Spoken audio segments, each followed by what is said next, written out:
25ª semana do tempo comum. Sábado. O respeito aos bens do outro. Números 2407 a 2414.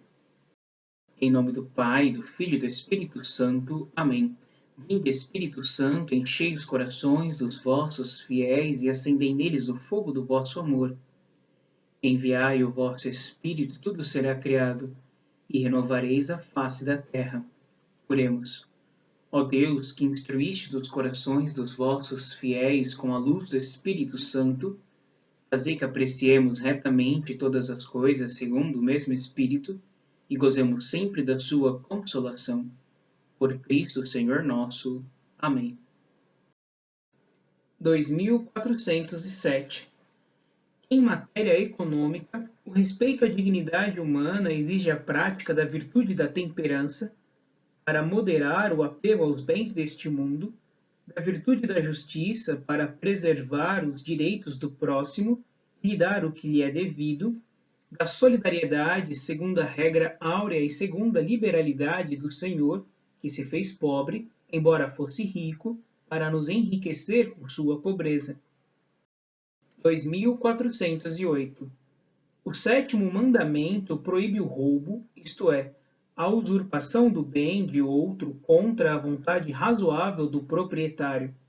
Não há roubo se o consentimento pode ser presumido ou se a recusa é contrária à razão e à destinação universal dos bens.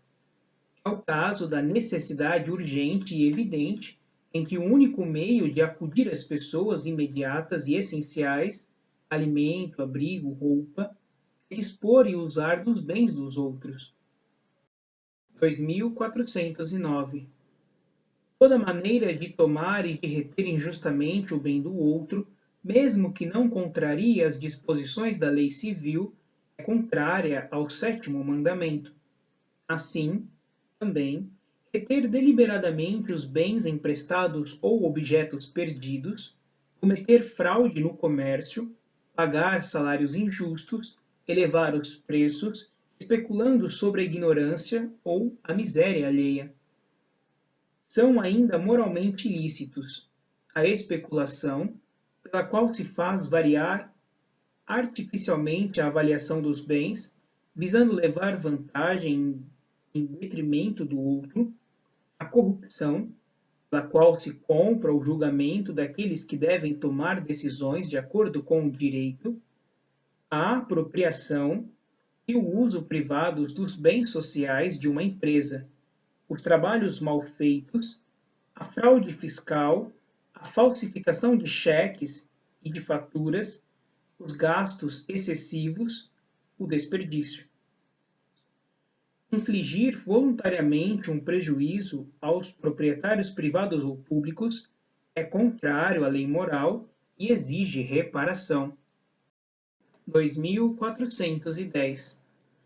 As promessas devem ser mantidas e os contratos rigorosamente observados na medida em que o compromisso assumido for moralmente justo. Uma parte notável da vida econômica e social depende do valor dos contratos entre pessoas físicas ou morais. É o caso dos contratos comerciais de venda ou compra, os contratos de locação ou de trabalho. Todo contrato deve ser feito e executado de boa fé. 2411. Os contratos estão sujeitos à justiça comutativa, que regula as trocas entre as pessoas e entre as instituições no pleno respeito a seus direitos.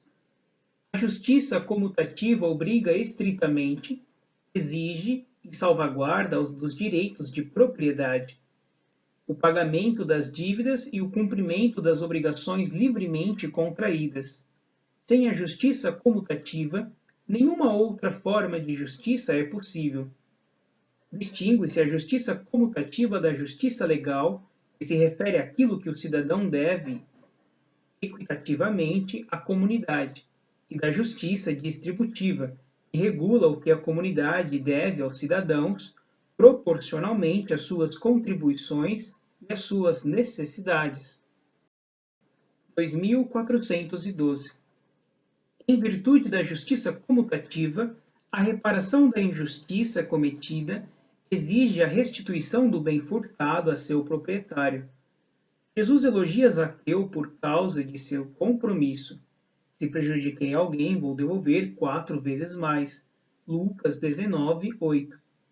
Aqueles que de maneira direta ou indireta se apossaram de um bem alheio têm obrigação de restituí-lo, ou, se a coisa não existe mais, de devolver o equivalente em natureza ou em espécie, bem como os frutos e lucros que seu proprietário legitimamente teria auferido.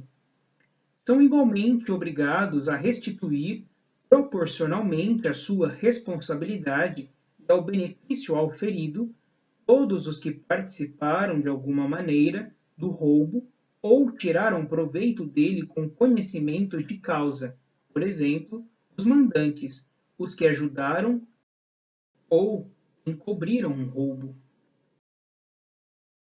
2413. Os jogos de azar, jogos de carta, entre outros, ou as apostas em si são contrários à justiça. Tornam-se moralmente inaceitáveis quando privam a pessoa daquilo que lhe é necessário para suprir suas necessidades e as dos outros. A paixão pelo jogo corre o risco de se transformar em dependência grave. Apostar injustamente ou trapacear nos jogos constitui matéria grave, a menos que o dano causado seja tão leve que não possa ser, razoavelmente, considerado significativo por quem o sofre. 2414. O sétimo mandamento proíbe os atos ou empreendimentos que, por qualquer razão que seja, egoísta ou ideológica, mercantil ou totalitária, levam a escravizar seres humanos, a desconhecer sua dignidade pessoal, a compará-los, a vendê-los e a trocá-los como mercadorias. É um pecado contra a dignidade das pessoas e contra seus direitos fundamentais reduzi-las pela violência a um valor de uso ou a uma fonte de lucro. São Paulo ordenava a um patrão cristão que tratasse seu escravo cristão não mais como escravo, mas muito mais do que isto, como irmão querido, sobretudo no Senhor, conforme Filemon capítulo 16.